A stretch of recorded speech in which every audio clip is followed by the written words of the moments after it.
Hello all, it's April 12th today, and we are in Joshua 6 and 7.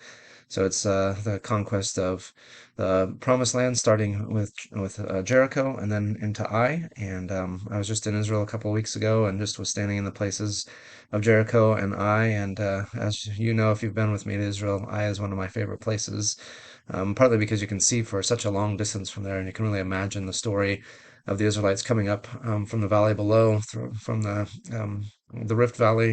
You can almost see to Jericho, and on a clear day from there, and you can see in your mind all of that marching up the through the hill country to get up to Ai. And the ambush that's going to happen in the next chapter is very visible from there too. You can understand how the men would have gone around behind the city and then come out and ambush for it and put it on fire as they're fighting in the valleys below down there. But one of the things that I like about the story of Ai as well is that the first time they try to go up, they do it not according to the directions of the Lord. They haven't asked him for his strategy and how to do that, haven't really approached him for that. And so they kind of go up with a sense of confidence and overconfidence, and they send just a small part of their army up there, and they end up getting defeated. And Joshua comes back and he starts to yell at the Lord, saying, "Why did you bring us out of Egypt to destroy us here? All the peoples of the land are going to know that we were defeated by the Aites, and they're all going to come out against us and destroy us and drive us back across the Jordan. So we should have just stayed on the other side of the Jordan." But unfortunately, Joshua doesn't know all the details of the story. He doesn't know that Achan has taken the items that were devoted to destruction and hidden them in his tent. And so that's made the camp defiled and also dedicated to destruction. And so Joshua runs out ahead of himself a little bit here by blaming God when he doesn't have all the facts straight.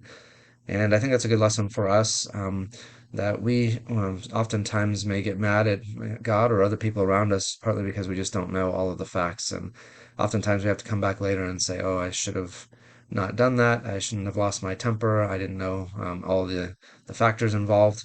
Sometimes our anger is righteous, but I think much more often it's unrighteous, and we have to leave those things to God and maybe come at Him with questions rather than accusations. And God can handle all of it, so it's okay to bring your anger before God, but also realize that you might be humbled in that. And so God says to Joshua in verse 20, I'm sorry, it's verse 10 of Joshua 7. The Lord said to Joshua, "Stand up. What are you doing down on your face? Israel has sinned. They have violated my covenant, which I commanded them to keep.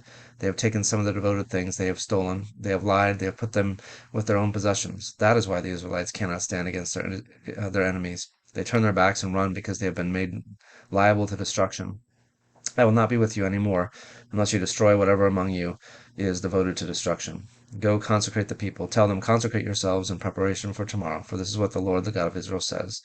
There are devoted things among you, Israel. You cannot stand against your enemies until you remove them." So um, you'll read the rest of the story tomorrow, but when they finally follow the instructions, and God will give them a very detailed list of how they're supposed to do it the second time. So probably best to consult the Lord every time ahead of time, instead of suffering the consequences for unknown sin, even among us. All right, that's it for today.